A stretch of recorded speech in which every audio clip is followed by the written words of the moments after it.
Hello again, Maverick traders, and welcome out to your currency recap for Wednesday, May the 8th. Let's get into it. As we always do, we're going to take a look at the markets from a top-down analysis, take a look at broader markets, see what's happening in the currency baskets, and then take a look at some possible setups ahead. Now let's get into it. So looking at our market analysis here, let's just jump right into the headlines here. Again, yesterday was a quiet day, and today again was a bit of a range-bound price action. Market did not go anywhere. So the market seems to be getting stalled here a little bit after this recent recovery. Now in the currency end, we have the Japanese yen that's continuing to underperform. So after having that massive reversal last week on some speculation that the Bank of Japan intervened, now that's quickly rolling over. And here we are, the Kiwi continues to outperform. So nothing really has changed in the broader market and in the currency markets. Now taking a look at the numbers here, you can see that numbers are still kind of on the smaller end. The only bigger or decent move today was the Japanese yen. So pairing anything against the yen was really the trade overall. One thing to notice is that Aussie is actually underperforming here. So remember, Aussie has been a very good performer for the last couple of months. So that's really rolling over here. And look at the divergence now between the Aussie and Kiwi. And we'll discuss that later as well.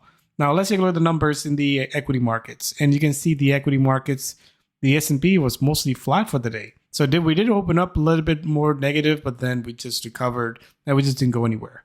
World Stock Index, again, very small move as well. Crypto, again, small move. Gold, again, small move. And oil, again, up 1%. So similar theme across the board. As we saw yesterday, today is a bit of a deja vu from what we saw yesterday. Now, if you take a look at our outlook, well, nothing really has changed. You can see that yesterday we had a doji candle. Today, we did open lower, but then recover towards the end of the day. So here we are back to where we were. So at this point, again, the question really is that are we likely to break out higher or are we going to roll over from here? So again, this is where you take a look at the end of the day candle. Today's candle, again, not so bearish. It's not so bullish. At this point, we're just more on the sideline here, trying to see which way market's going to break. If we do break this previous high here on this candle or low of this candle, perhaps we can make a determination. But at this point, it's hard to make that call. So maybe we are in for a little bit range-bound price action. Now, taking a look at the schedule, again, we are missing some of the movements that we get off of the economic events. And this is, again, light week on economic events. Going to tomorrow, we have the Bank of England rate statement. So we'll be taking a look at some of the British pound crosses, but that's pretty much it. Nothing out of the US front. And then on Friday, we have employment report out of Canada. So really missing data out of the US. So that's really what's going to keep markets a bit more on the sideline till we get more data next week. So let's just jump into our currency analysis and see what's really outperforming and underperforming. And you can see that majority of things are in the middle. Kiwi was strong yesterday, and so it is today.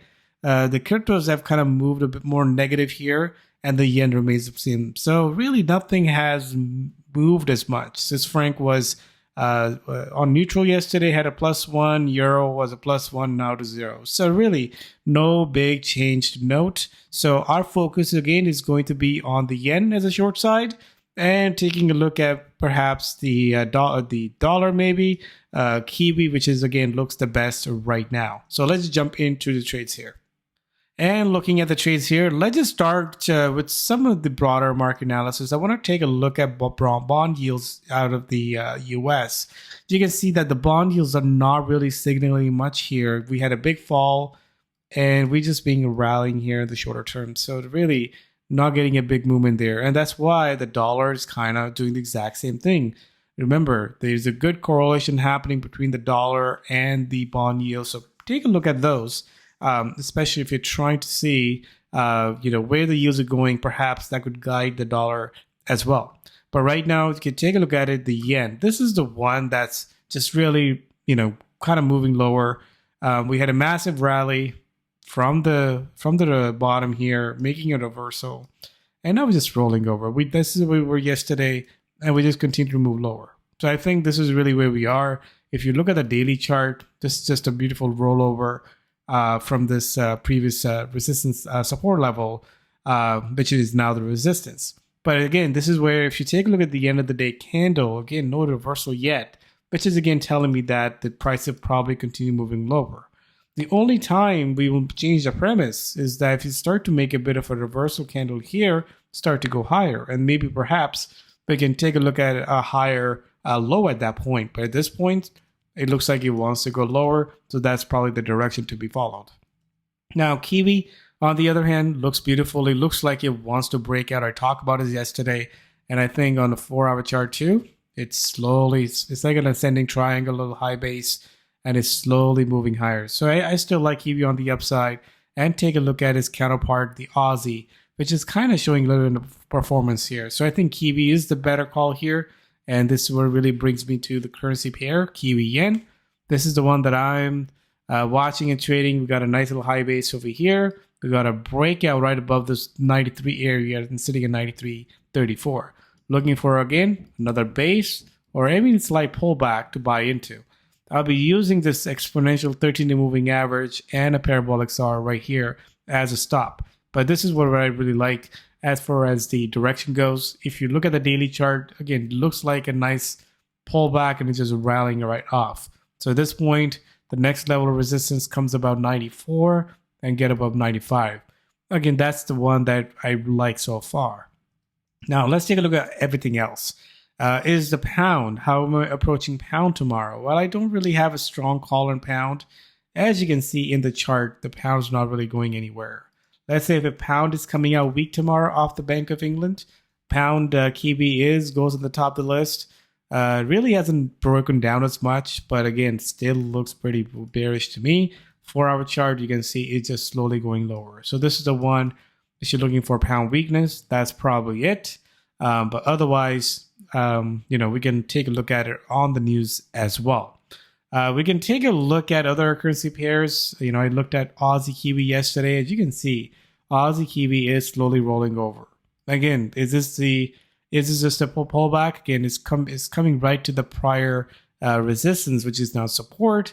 But you can see that it's broken below that 13-day exponential moving average. So I think at this point, this is why I like Kiwi more than the Aussie, because it seems like they're shifting places here.